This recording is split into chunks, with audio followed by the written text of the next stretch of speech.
월요일의 코너 뉴스쇼 증권시장 뉴스닥. 오늘도 두 분 나오셨어요. 바른정당 이준석 창당준비위원 어서 오십시오. 네, 안녕하십니까.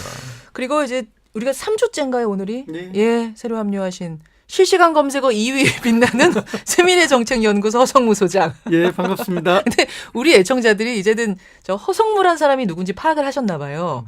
지난주에는 더 이상 오르진 않으시더라고요. 아직 파악이 안 된 분들은.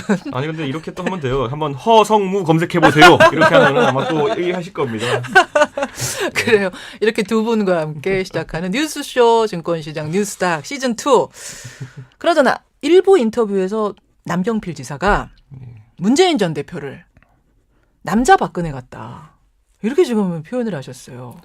아, 그래요? 예. 근데 이 똑같은 발언이 정두원 전 의원한테도 금요일 날 또 나왔단 말입니다. 이게 어떻게 된 걸까? 요즘 박근혜 같다 이런 이야기가 가장 큰 욕이죠. 그러니까요. 예, 그래서 박근혜 프레임 씌우기죠. 아, 프레임 씌우기. 예, 가장 큰 공격이라고 봅니다. 정두원 전 의원은 왜 그렇게 생각하십니까? 어떻게 그런 말 하세요라고 제가 질문 드렸더니 컨텐츠가 없다는 점에서 나는 그렇게 생각한다 이러시더라고요. 컨텐츠는 많은 사람인데 그 컨텐츠를 잘 텔링을 못하죠. 거기에 비해서 남경필이나 정도는 별 스토리 없지만 텔링을 잘해서 자기 포장을 잘하죠. 이제 그런 사람들의 표현이 박근혜 프레임을 씌우는 거라고 저는 봅니다. 지금 여권에서 야권의 제1주자를 향해서 프레임 씌우기를 하고 있다. 박근혜 그렇죠. 프레임 씌우기. 그렇습니다. 당연한 거고 또 뭐 선거 때 그럴 수밖에 없는데요. 그런데 이제 문재인의 컨텐츠라는 것은 사실은 뭐 증명이 됐죠. 그러나 그것을 아는 국민들이 많지 않다는 거죠.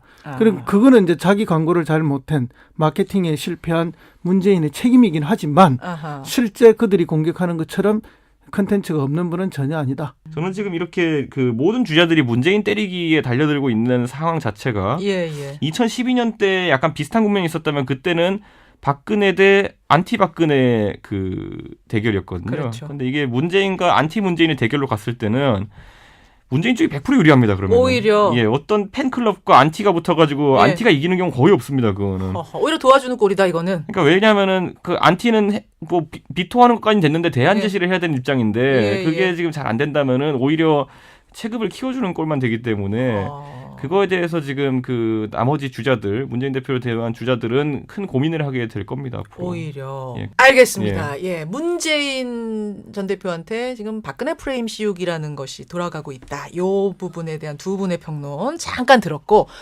시간이 많이 갔어요. 상한가 한가 우리 할 일로 들어가 보겠습니다. 네. 이번 주 상한가 이준석 의원 누구 골라오셨어요? 저는 18세 청소년이라고 이번 한번 청소년들? 예. 허성무 소장 누구 골라오셨어요? 상한가. 예, 저는 새누리당을 대표하게 될 가능성이 많은 현 황교안 총리를 상한가로 골랐습니다. 황교안 총리 대통령 권한대행. 네. 요 얘기부터 풀어가 보죠. 그러면 상한가. 황교안 총리가 지금 상한가라고 생각하세요? 예, 스물스물 지지율이 올라가기 시작해서 지금 여론조사에서 뭐 선호도 조사에서 5%가 나오고 또 새누리당 대선 후보라는 타이틀을 넣어서 하면 10%가 넘게 나와요. 그렇더라고요. 그리고 새누리당 내에서 선호도 조사를 해보면은 1위를 하고 있습니다. 17.4%. 그래서 이제 우리가 흔히 잘 알고 있는 김문수 전 경기지사보다 2배 이상 높게 나와요. 2배 이상 높게 나와요. 왜 이런 현상이 나왔느냐? 예. 이건 이제 결국 반기문하고 연동되어 있는데요. 예.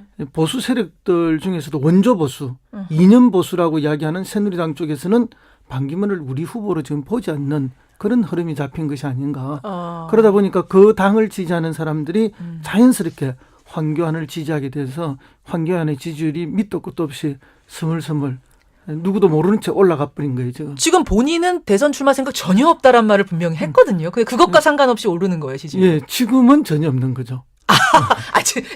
생각해 본 적도 없고 그렇게 말을 하는 거죠. 그러니까 국회에서 질의를 받았을 때는 생각이 분명히 없었지만. 그렇죠.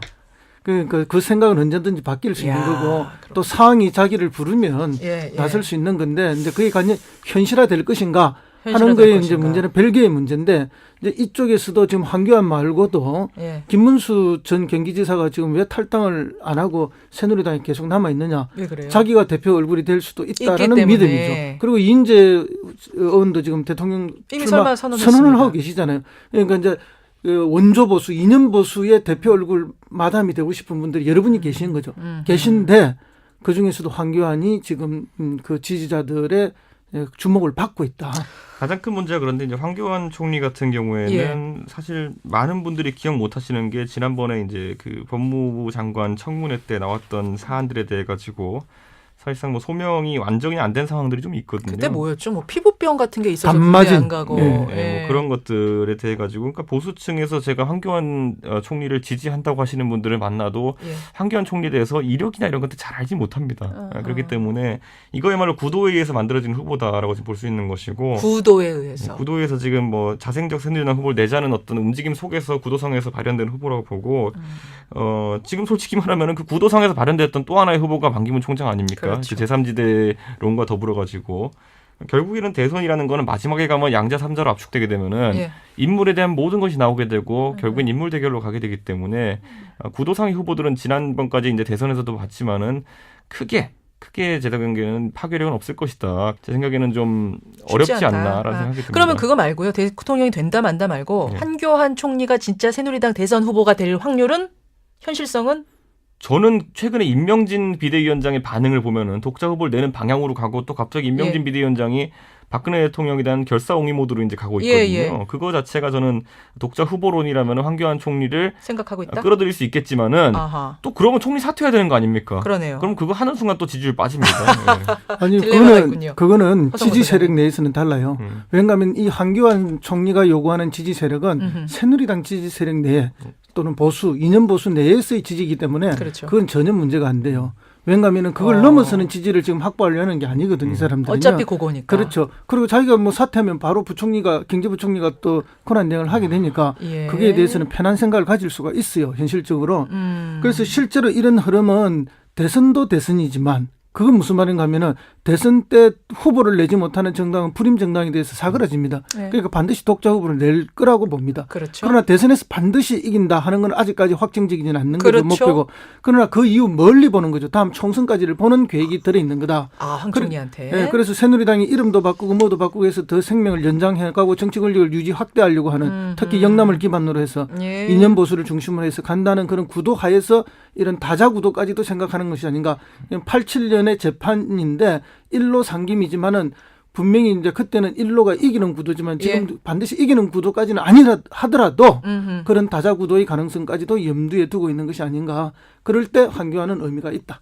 현실성 나올 가능성 있다. 그러니까 허성모 소장님은. 그렇게 되면 진짜 지금 잔류 새누리당 세력이 이쯤 되면 막 나가자는 거지라고 선언하는 거랑 비슷합니다. 그렇기 때문에 제 생각에는 결국엔 보수가 한 60% 이상의 지분을 가지고 있다 확신할 때 그게 가능한 것인데 지금 상황에서 비슷한 인식을 가지고 만약에 분열을 초래한다면 그 생각에는 굉장히 앞으로 뭐 이인재 후보가 사실 굉장한 스펙을 가지고 있으면서도 그때 그 일 하나 때문에 지금 상당히 어려움을 겪는 것처럼 황교안 총리도 그런 선택을 하지 않을 것 같습니다. 두고 보겠습니다.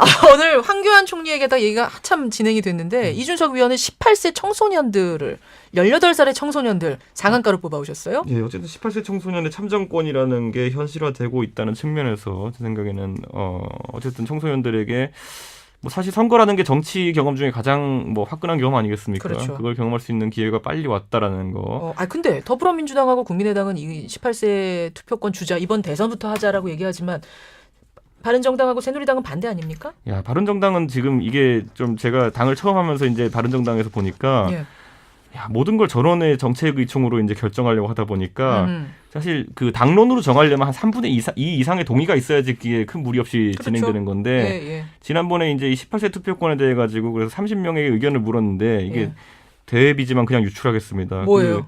30명 중에 16명 정도가 찬성 의견을 냈거든요. 그래요? 네, 그리고 9명 정도가 반대, 그다음에 4명 정도가 보류였습니다. 바른정당 안에서 18세 투표권에 찬성하는 사람이 반대하는 사람보다 많았다. 네, 그래요. 그러니까 이게 지금 사실 이게 총선 앞두고 물어봤다면은 좀 반대가 높았을 수 있겠지만은 대선 앞두고 물어보면 사실 반대가 많지 않을 것이니 이번에 그 절차를 통해서 새로 부여된 투표권이 한 15만 표에서 20만 표 정도 된다 했을 때 그랬을 때 사실 뭐 대한민국 대선 중에서 10만 표 차이로 뭐 벌어진 대선은 없었거든요. 그러니까 대선 결과에 크게 영향을 미친다는 생각을 다들 안 하기 때문에 그런 어떤 선거를 앞두고 유불리를 따지는 구도는 아닙니다. 그렇게 됐을 때 이제 소위 말하는 야 3당 간의 공조로 인해 가지고 이 법은 통과될 가능성이 높다. 야, 이번 대선부터 이렇게 될 수 있다는 얘기네요, 소장님. 예, 이거는 뭐 이제 근본적으로 저도 뭐 동의하고 있고요. 반드시 그렇게 돼야 되는 당위도 있습니다. 왜냐하면 이게 참정권의 확대거든요. 그렇죠. 우리가 과거에 이제 참정권이 뭐 귀족들에게만 있다가 그다음에 이제 유권 뭐 유상계급, 부르주아 계급까지 확대되고 그다음에 이제 이게 보통으로 다 확대되는 과정들에 지난한 투쟁이 있지 않았습니까? 그렇듯이 이제 18세에 이제 참정권을 주는 문제도 결국은 우리 사회의 참정권 확대라는 여론과 투쟁 속에서 확대되는 거니까 지금 이런 정도의 촛불 민심 시민혁명의 과정에서도 이게 확대가 안 된다면은 이 그 명예혁명이 실패라고 봐야 되죠, 사실은. 바른정당 얘기까지. 상한가 얘기해봤고요. 하한가 넘어가겠습니다. 하한가. 허성모 소장님은 하한가 누구? 예, 저는 반기문 총장님과 할배들이라고 적었는데요. 반기문과 할배들. 잠깐 기다리시고. 이준석 위원은 누구 하한가? 저는 임명진 위원장. 임명진 위원장. 아니, 임명진 위원장은 뭐 왜 이렇게 하셨는지 대충 알겠는데. 허성모 소장님. 반기문 총장은 지금 와서 뭐 광폭행보하고 있고 하한가 줄 정도예요? 이제 와서 지금 2주차입니까? 그죠? 10일이 넘은 오늘이 11일째인가요? 뭐 그렇게 돼 가는데 반기문 총장님도 사실은 뭐 70대 중반의 할배예요. 그리고 이제 이분이 들어와서 뭐 열심히는 하셔서. 아니, 잠깐만요. 할배가 이게 할아버지 비하 발언은 아닌 거죠? 사투리죠, 경상도. 사투리고 귀염성 있게 말하는 할배입니다. 이제 김종인 전 대표도 연세가 그렇고 손학규 대표도 70세를 넘었죠. 그렇죠. 정의화 전 국회의장도 마찬가지입니다. 근데 이분들은 지금 연세로 보면 다 할배인데 실제로 이제 우리가 그걸 떠나서 누릴 거 다 누리고 하실 거 다 좋은 거 다 하신 분들이에요. 이런 분들이 지금 또 뭘 더 하시겠다. 이런 거에 대해서 이제 국민들이 약간의 기대감도 있었지만 지금 하는 모습들을 보니까 이거는 조금 더 하시려고 하는 것이 욕심이 아닌가. 욕심이 아닌가. 그러니까 지금 반기문 총장이 와서 한 행보들이 하나하나가 다 구설에 올랐잖아요. 그렇죠. 턱받이, 퇴주자. 맞습니다. 일일 일 실수해서 뭐 온갖 이야기가 있지만 사실은 그것보다는 저는 이제 반기문 총장님이 하시는 말씀이 내가 유엔 사무총장을 해봐서 아는데 내가 유엔 사무총장을 해봐서 외국 뭐 지도자들과 모든 문제를 푸는 것이 유엔 사무총장 경험으로 다 할 수 있다라고 이야기하는데 이거 어디서 많이 들어본 데자뷰 아닙니까? 내가 해봐서 하는 다는 MB 때 이야기 같아요. 근데 실제 할 수 있는 게 아무것도 없었던 거죠. 2년째 대통령 하마평에 오르고 또 이렇게 뭐 자기들이 준비했다고 하는 사람들이 있길래 뭐 대단한 거 할 줄 알았어요, 보면은. 그런데 와서 진짜 대단한 혼선을 보여주고 있는 것 같습니다. 지금 보니까. 왜 이런 거예요? 도대체 왜? 그러니까 사실 제가 지난번에 언급했던 것처럼 결국에는 그 반기문 총장이 어쨌든 그 선거 준비를 도왔다고 하는 세력들이 이게 지금 어느 곳 하나 제대로 준비 안 해놓은 겁니다, 보면은.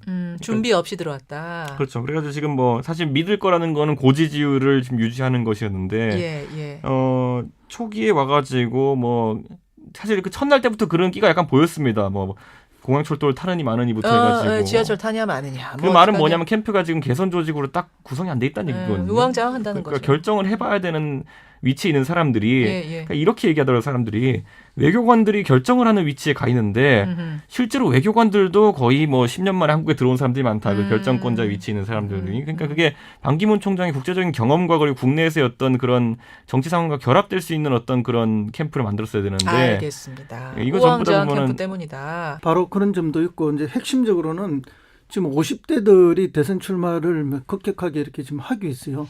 안희정 어제 했죠. 이재명 시장 뭐 다. 어제 안희정 충남지사가 했던 건 굉장히 인상적이에요. 5시간 동안 정문적답. 어디서 많이 들어본 것 같죠. 어느 스님이 정문적설하고 계시잖아요. 법륜 스님 떠오른다는 분들 많았어요. 그런데 5시간 동안 정문적답을 하는 건 내공 없이 힘든 자기 내공을 보여준 거죠. 젊음을 보여준 거고. 젊음을 보여줬다. 대학로 소극장에서 했던 거고. 그렇죠. 그다음에 이제 이재명 성남시장도 이제 오늘 하죠. 오늘 공장에서 오리엔털 시계 공장에서 하는데 그 자기가 어릴 때 근무하다가 이제 장애를 입었던 공장 아닙니까? 이분은 이제 스토리도 있고 텔링도 잘해요. 그렇죠. 뭐 물론 한계는 있지만 그러나 이제 그런 것들. 그다음에 이제 남경필 지사 25일 하죠. 그다음에 유승민 씨 26일 날 합니다. 그러니까 50대의 젊은 후보들이 이렇게 세게 치고 나오면은 상대적으로 위축될 수밖에 없는 상황이 아닌가. 그래서 이제 더 한가로 갈 가능성이 많은데. 방금 이 의원이 이야기했듯이 이렇게 확실한 자기 세력이 없어요. 여러 세력이 얹혀가는 그런 그런 이제 형국이니까 그래 얹혀가는 사람은 자기 주도로 뭘 하기가 굉장히 힘드니까 하락세로 갈 수밖에 없다. 자꾸 실수가 나오는 네, 실수가 나올 수밖에 없고 또 본인도 분명한 어떤 노선 정립을 못하고 있는 그런 어려움들이 있다. 그러니까 이제 설 끝나고 나면 어느 정당으로 들어갈지 가닥이 잡힐 거다. 본인도 좀 급해진 거예요. 이준석 의원. 바른정당 갑니까? 반기문 총장? 바른정당이 만약 반기문 총장이 온다고 하면은 경선 치러야 되는 것이고 지금 뭐 일각에서 나오는 것처럼 뭐 후보를 받들어 떠모시기 위해서 뭐 여러 조건을 제시하고 이런 건 바른정당 쪽에서 하지는 않을 것 같습니다. 그렇기 때문에 아마 우선 반기문 총장 아니 잠깐만 근데 여러 조건을 막 제시하면서 하진 않아도 어느 정도 줄다리기 밀당은 있을 거 아니에요. 아니 뭐 당원을 가입하겠다 그러면 반기문 총장이 가입하는 거나 아니면 동네에 저희 뭐 음식점 하시는 자영업자분이 가입하시는 거나 누구나 자유가 있는 겁니다. 그렇죠. 예. 그 자유 하에서 입당하시면 되는 겁니다. 그러니까 당원으로 그냥 똑같이 입당하셔서 똑같이 치러서 올라가셔라. 그 모든 당원은 대선 출마의 자격이 있습니다. 그렇기 때문에 뭐 그런 선상에서 이해하시면 되는 거지. 그런 선상에서 저희가 그 환영 플래카드 들고 이렇게 뭐 꽃을 목에 걸어드리고 이럴 상황은 또 아닌 것 같습니다. 그런 정도라면 올라면 오고 말라면 말하는 이런 이야기거든요. 차라리 오지 말라는 이야기보다 더 심한 이야기예요. 그러면 이제 갈 데가 없다는 거죠. 그럼 이제 국민의당도 뭐 거의 문 닫았다고. 물론 이제 사실은 제가 볼 때 완전히 닫은 건 아니에요. 좀 이제 국민의당이 자기 값어치를 올리기 위해서 박지원 의원이 튕기는 겁니까 그런 식으로? 수사죠, 수사 밀당이죠. 그런 표현이긴 한데 그렇다고 지금 박기문 총장이 거기 가기도 쉽지가 않아요. 거기도 앉을 수도 있고 손학규도 들어오고 역시 거기도 가면 똑같은 조건 하에서 경선을 해야 되는데 당내 기반이 전혀 없잖아요. 그러니까 지금 반기문 총장이 오도 가도 못하고 지금 낙동강 오리알이 될 가능성이 많은 그런 수준인데 그래서 많은 사람들이 출마를 못할 가능성도 있다라고 이제 드롭할 가능성 예측을 하고 있는 거죠. 그래서 계속 나오는 거군요. 그런데 이제 저 정도로 이제 옆에 소위 말하는 여러 분들이 달라붙었으면은 떠밀려서라도 출마할 겁니다, 제 생각에. 저분들 지금 다 가신 분들 어떻게 하겠습니까? 출마하도록 종용해야지. 여하튼 바른정당에서 꽃 들고 프레카드 걸어놓을 일은 없다는 건 분명하단 말씀이에요. 저 그렇게 뭐 될 상황도 전혀 아니고요, 바른정당에서. 가긴 갈 것 같습니까? 그럼 갈 곳은 거기밖에 없습니까? 제가 반기문 총장에 대해서는 지난번에 예측에 실패했기 때문에 짜다란 예측은 하지 않겠습니다. 어쨌든 거기도 선수들이 있으면은 뭐 이런저런 조건을 내세워서 잘 맞추어서 결국 간다면은 거기 말고는 저는 갈 데가 없다고 생각합니다. 알겠습니다. 하한가 이렇게 해서 반기문 전 총장, 이준석 의원은 임명진 새누리당 비대위원장을 또 꼽으셨어요. 벌써 세 번째. 야, 이거 이제 보니까 원래 사실 임명진 비대위원장이 오실 때 기대 반 걱정 반이었어요. 다들 보면은. 그러니까 오히려 인적 쇄신이란 거를 할 수 있을까라는 그 의구심이 들면서도 하면 또 이런 보수 구도가 어떻게 되는 거냐에 대해서 다들 궁금했는데 그렇죠. 그때 제가 그래서 2주 전에 예측하기로는 이게 들고 오신 칼 자체가 약간 빵칼 비슷한 거 아니냐. 그러니까 고기를 써는 칼 이런 게 아니라 그냥 빵칼로 이제 카스테라 정도 자를 수 있는 빵 아니냐 이렇게 생각했는데 이번에 그 빵 자르다가 칼이 부러진 것 같아요. 그러니까 빵칼이. 빵칼도 약한데 그 빵칼이 또 그나마 부러졌어요? 왜요? 그러니까 왜냐하면은 이번에 당원권 정지를 3년 하겠다라는 거를 하면서 이 정도면 인적 쇄신 된 거 아니냐라는 논리가 나오는데 서청원, 최경환 당원권 정지 3년. 그러니까 이게 따지고 보면요. 지금 2017년 1월에 정지하면요. 2020년 1월에 풀린다는 거거든요. 그러네요. 공천은 그 다음 달에 합니다. 그러니까 사실 정치인한테 전당대회 못 가는 게 무슨 대단한 징계라고. 그거를 내려놓고 인적 쇄신이 끝났다고 하는 거는 제 생각에는 사실 이거는 빵칼에 대한 모독입니다. 제가 봤을 때는. 그 정도입니까? 아니 진짜 제가 봤을 때는 인적 쇄신을 했다고 하면 안 되는 거고 차라리 실패했습니다. 그렇기 때문에 저는 이제 사퇴하겠습니다. 이렇게 했으면 오히려 임명진 위원장님의 지금까지 커리어와 맞는 그런 행보인데 다들 누가 봤을 때 거기 아무도 인적 쇄신 안 됐다고 생각하는데 봐라 인적 쇄신 된 거 아니냐. 이거는 옛날에 그 말 갖다 놓고 사슴 갖다 놓고 말이라고 했던 거랑 뭐가 다릅니까 이거는. 그래도 이제 국민들 보기에는 워낙 소리가 요란해서 이게 호작두는 아니더라도 개작두 정도는 된 게 아닌가 그렇게 보는 거죠. 어떻게 될 것 같아요? 새누리당 어떻게 될까 얘기 마무리하면서 우리가 좀 당장 지금 이번 주 이제 설 앞두고 나가지고 추가 탈당이 나온다고 하는 것이 이제 거의 가시화되고 있고 임명진 체제의 성공을 규정하려고 하면 인적 쇄신에 성공하고 추가 탈당을 막는 그것이 아마 성과로서의 측정 잣대일 텐데 그거에 대한 실패가 명확해지고 있기 때문에 아마 새누리당 내 인사들도 좀 고민이 많을 겁니다.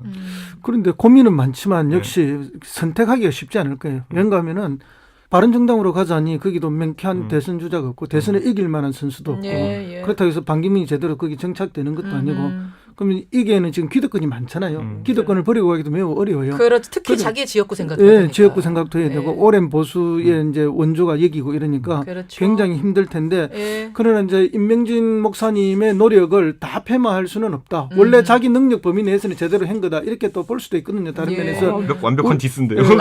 자기 능력 하에선 잘한 거다. 어디 있습니까? 지능적인. 이야, 임명진 위원장 우리 프로 잘 들으시는데 들으시면 뭐라고 할지 모르겠네요.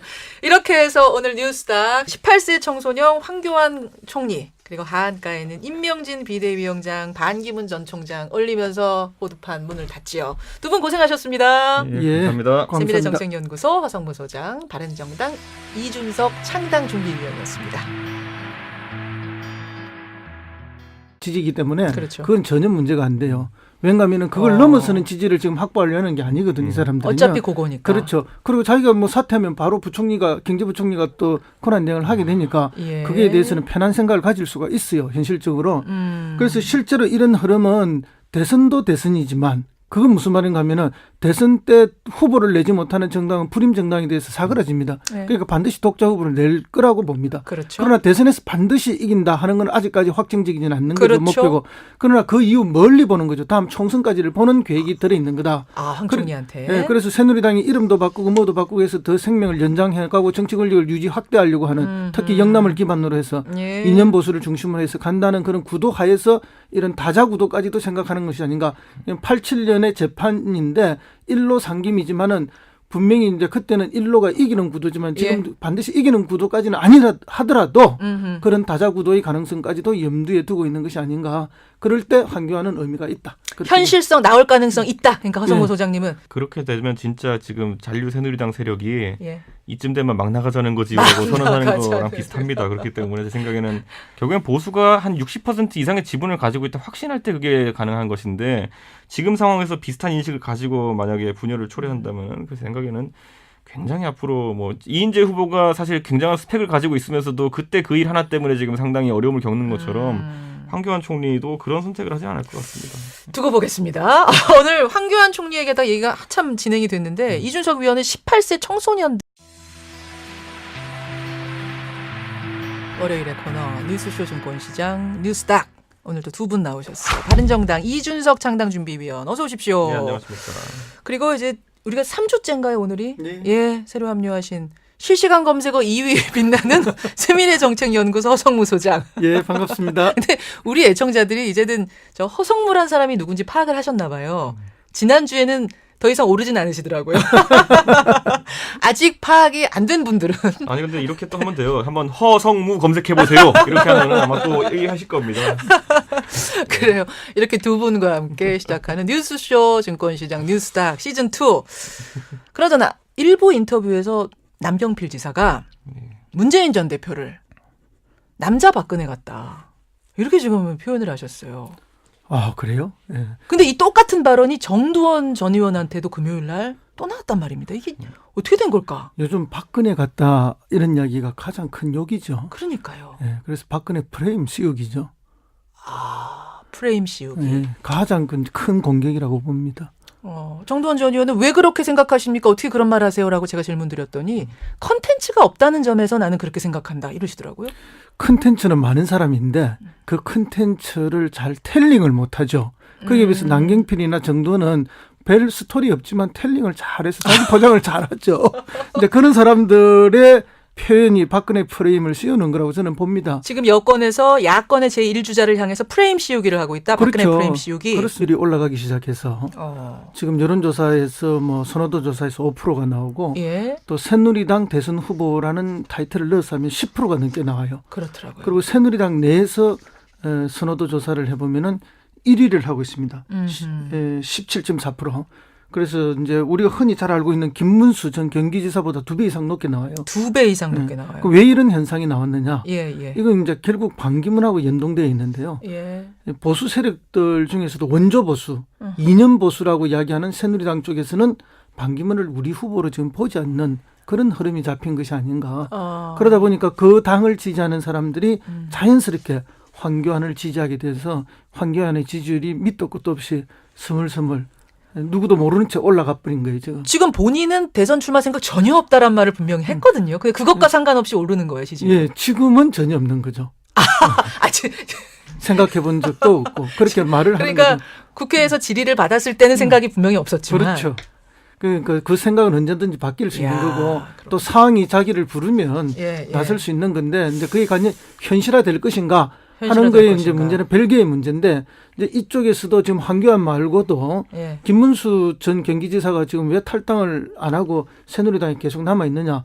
자기가 대표 얼굴이 될 수도 있다라는 믿음이죠. 그리고 이인재 의원도 지금 대통령 출마 선언을 하고 계시잖아요. 그러니까 이제 원조 보수, 이념 보수의 대표 얼굴 마담이 되고 싶은 분들이 여러분이 계신 거죠. 계신데 그 중에서도 황교안이 지금 그 지지자들입니다. 당연한 거고 또 뭐 선거 때 그럴 수밖에 없는데요. 그런데 이제 문재인의 컨텐츠라는 것은 사실은 뭐 증명이 됐죠. 그러나 그것을 아는 국민들이 많지 않다는 거죠. 그리고 그거는 이제 자기 광고를 잘 못한 마케팅에 실패한 문재인의 책임이긴 하지만 실제 그들이 공격하는 것처럼 컨텐츠가 없는 분은 전혀 아니다. 저는 지금 이렇게 그 모든 주자들이 문재인 때리기에 달려들고 있는 상황 자체가 2012년 때 약간 비슷한 국면이 있었다면 그때는 박근혜 대 안티 박근혜 그 대결이었거든요. 그렇죠. 근데 이게 문재인과 안티 문재인의 대결로 갔을 때는 문재인 쪽이 100% 유리합니다. 그러면 오히려 어떤 팬클럽과 안티가 붙어가지고 안티가 이기는 경우 거의 없습니다. 그거는 오히려 도와주는 꼴이다 이거는. 그러니까 왜냐하면은 그 안티는 뭐 비토하는 것까지는 됐는데 대안 제시를 해야 되는 입장인데 그게 지금 잘 안 된다면은 오히려 체급을 키워주는 꼴만 되기 때문에 그거에 대해서 지금 그 나머지 주자들 문재인 대표를 대한 주자들은 큰 고민을 하게 될 겁니다. 앞으로. 오히려 알겠습니다. 문재인 전 대표한테 지금 박근혜 프레임 씌우기라는 것이 돌아가고 있다. 이 부분에 대한 두 분의 평론 잠깐 들었고 시간이 많이 갔어요. 상한가 우리 할 일로 들어가 보겠습니다. 이번 주 상한가 이준석 의원 누구 골라오셨어요? 저는 18세 청소년이라고 이거 한번 청소년들 허성무 소장 누구 골라오셨어요? 상한가. 예, 저는 새누리당을 대표하게 될 가능성이 많은 현 황교안 총리를 상한가로 골랐습니다. 황교안 총리 대통령 권한대행. 요 얘기부터 풀어가 보죠. 그러면 상한가. 황교안 총리가 지금 상한가라고 생각하세요? 예, 스물스물 지지율에 주목을 받고 있다. 가장 큰 문제가 그런데 이제 황교안 총리 같은 경우에는 사실 많은 분들이 기억 못 하시는 게 지난번에 이제 그 법무부 장관 청문회 때 나왔던 사안들에 대해 가지고 사실상 뭐 소명이 완전히 안 된 상황들이 좀 있거든요. 그때 뭐였죠? 뭐 피부병 같은 게 있어서 군대 안 가고. 뭐 그런 것들에 대해 가지고 그러니까 보수층에서 제가 황교안 총리를 지지한다고 하시는 분들을 만나도 황교안 총리에 대해서 이력이나 이런 것들 잘 알지 못합니다. 그렇기 때문에 이거야말로 구도에 의해서 만들어진 후보다라고 지금 볼 수 있는 것이고 구도에 의해서. 구도에서 지금 뭐 자생적 새누리당 후보를 내자는 어떤 움직임 속에서 구도상에서 발현된 후보라고 보고 지금 솔직히 말하면 그 구도상에서 발현됐던 또 하나의 후보가 반기문 총장 아닙니까? 그렇죠. 제3지대론과 더불어 가지고 결국에는 대선이라는 거는 마지막에 가면 양자 3자로 압축되게 되면은 인물에 대한 모든 것이 나오게 되고 결국엔 인물 대결로 가게 되기 때문에 구도상의 후보들은 지난번까지 이제 대선에서도 봤지만은 크게 제 생각에는 파괴력은 없을 것이다. 제 생각에는 좀 어렵지 않나라는 생각이 듭니다. 그러면 그거 말고요. 대통령이 된다 만다 말고 황교안 총리가 진짜 새누리당 대선 후보가 될 확률은 현실성은? 저는 최근에 임명진 비대위원장의 반응을 보면은 독자 후보를 내는 방향으로 가고 또 갑자기 임명진 비대위원장이 박근혜 대통령에 대한 결사옹위 모드로 이제 가고 있거든요. 그거 자체가 저는 독자 후보론이라면 황교안 총리를 생각하고 있다. 끌어들일 수 있겠지만은 또 그러면 총리 사퇴해야 되는 거 아닙니까? 그러네요. 그럼 그거 하는 순간 또 지지율 빠집니다. 아니 그거는 지지 세력 내에서는 달라요. 왜냐하면 이 황교안 총리가 요구하는 지지 세력은 새누리당 지지 세력 내에 또는 보수 이념 보수 내에서